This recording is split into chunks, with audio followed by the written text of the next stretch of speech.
Почитувани, освен убави зборови за значењето на фудбалот како спортска дисциплина, СДСМ не кажа ништо конкретно.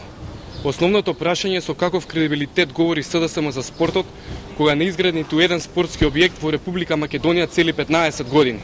За разлика од СДСМ, ВМРО ДПМН превзема конкретни чекори за подобрување, унапредување и развивање на спортот во Република Македонија.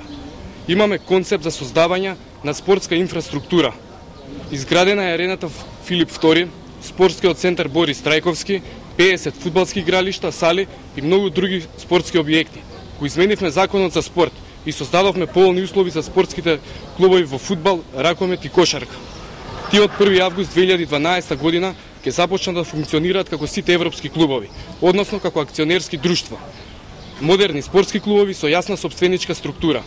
На тој начин ќе се овозможи спортските клубови да напредуваат и да станат финансиски независни и стабилни, да собираат приходи и да остваруваат приходи. Воведени се 500 стипендии за млади спортски надежи, од кои најголем дел се наменети за фудбалските надпреварувачи. Воведени се државни училишни првенства во голем фудбал, во кои активно учествуваат над 2000 спортисти.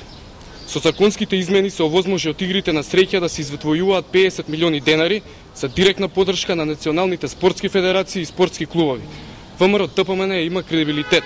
ВМРО ДПМН покажа дека спортот е државен приоритет, што се однесува за пропаста на Пелистер, Вардар и останатите спортски клубови за кои говореше Давидковски, кој повикуваме Социјалдемократскиот сојуз вината да ја побараат кај своите локални мокници кои овие клубови ги искористија за лично богатење. Ви благодарам.